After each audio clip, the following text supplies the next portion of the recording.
Tracey, how did you first know when you were a psychic?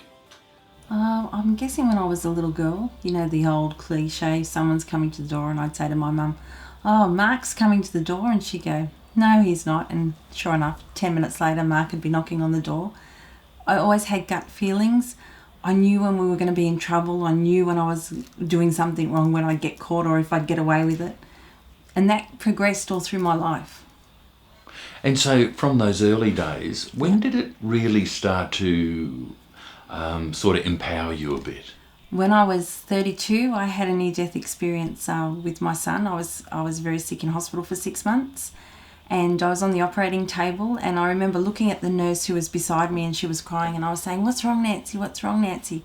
But I actually wasn't talking, but I thought I was, and I could see everything. And when I was having an emergency cesarean, and when they cut me, I could see all the blood, and I remember saying, "How cool's that? Look at that!"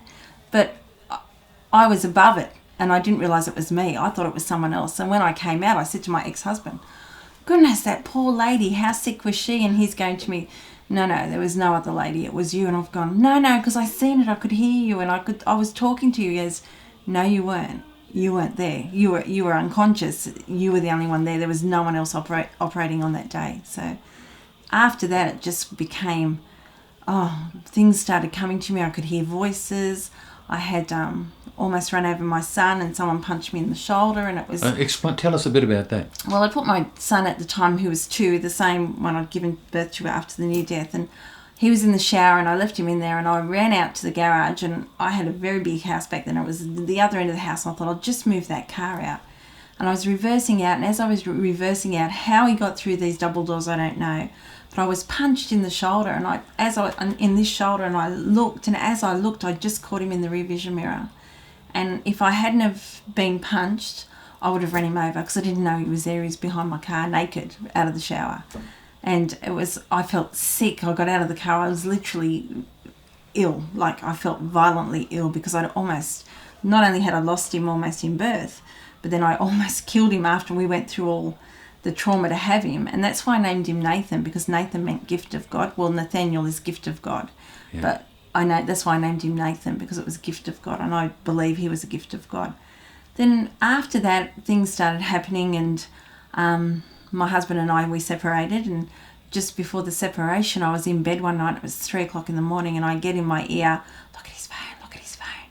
And I sat up and I thought, that's stupid, I've got to look at the phone. Why am I looking at the phone? It's 3 o'clock in the morning. Looked at the phone the next day, nothing there. 2 weeks later, looked at his phone, and there was a message, and I rang the number, and I found out he was having an affair. If I hadn't have looked at the phone, I probably would never have known. I would have just gone on my merry way. But I believe they were pushing me to where I had to be, and it wasn't there. So, yeah. Had you ever looked at his phone before? No, never even bothered. Never, ever entered my head that I needed to look at his phone or even ring to see where he was. No feelings of mistrust whatsoever up until that point. So after that, right, and you took a different journey, your journey changed there. Yeah. Did these instances start to happen rapidly? Did it happen pretty quick after this? I think I was going through a traumatic time, and with the separation, and there was, upheaval with the kids and one thing or another. It started to become more rapid. I started to meditate, and I started to meditate to calm myself down, because I was flighty, and it was a grieving process that I was going through, and I started to meditate to slow my mind. And through the meditation, I started seeing pictures of things in the future, pictures of things in the past. Kept getting random messages. I'd get messages from my girlfriends, and I'd say to my girlfriend, "Oh, I seen you in Bali and you're dancing with this man." And 4 months later, she'd ring up and say, "Oh, I've just been to Bali, and I know who you were talking about. It was my friend's father," because I was saying, it was Richard Gere. It wasn't Richard Gere, it was a friend's father, but that was the description I had. And so those instances started to get stronger and stronger and more, and it was just manifested from that.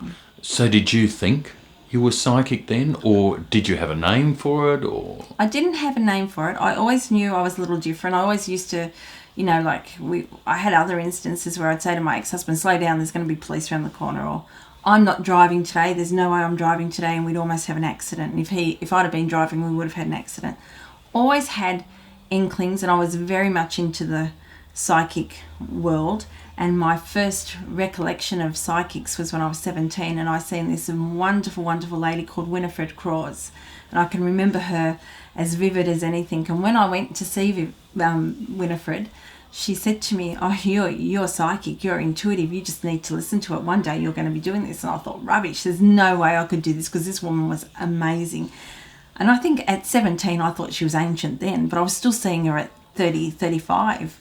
And she was still ancient. So she had a game board, and it was amazing. I bought the game board and I studied books, and I went there and started visiting other psychics and going to shows. And yes, I always had an interest from a little girl. And my heritage is, my mother is Irish heritage, and I've got Irish gypsies in my blood.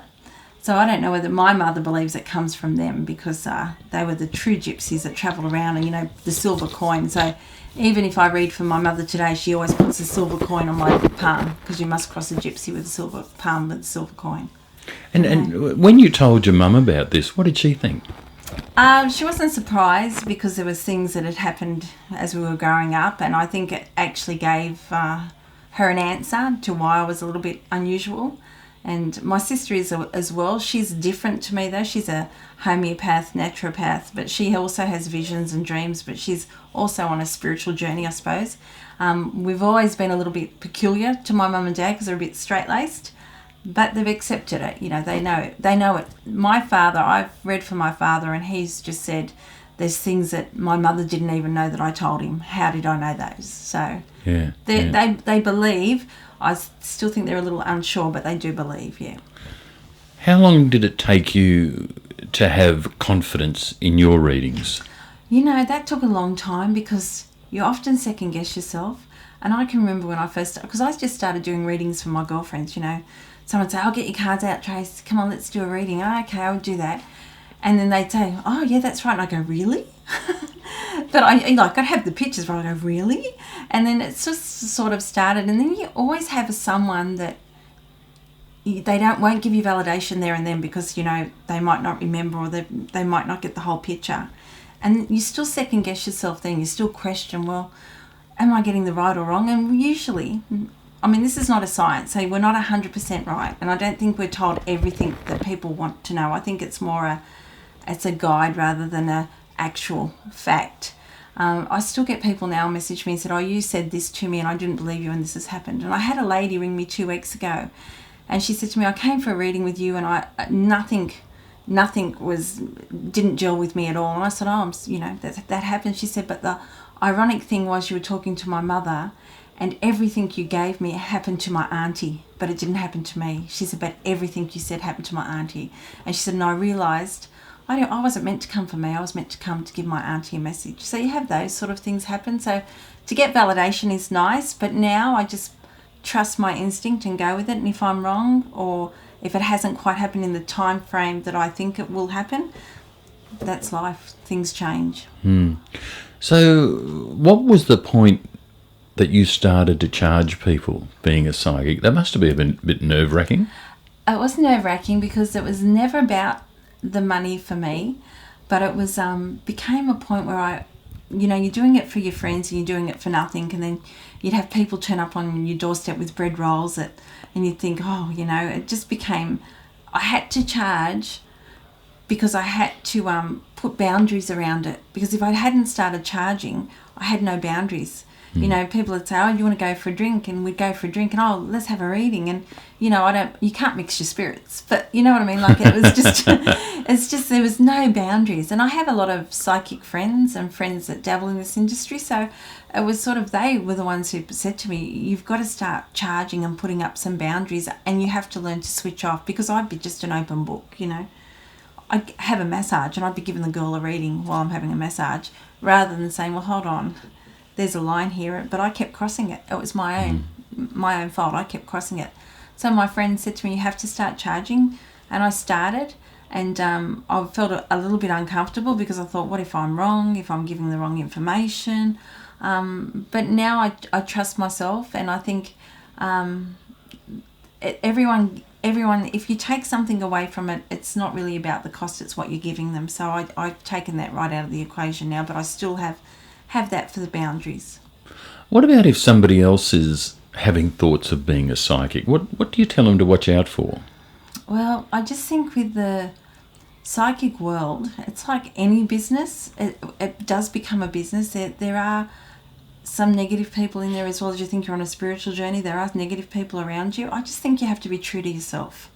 And you can go and get guidance from all different teachers, but take from it what you want and leave what you don't. Because not everyone, there's my way, there's someone else's way, there's your way. It doesn't mean anyone's better or more right or anything else. It's just your way. So I think you just have to stay true to yourself and don't go and get yourself bombarded with information from everyone, because everyone has a different point of view. Everyone has a different perspective.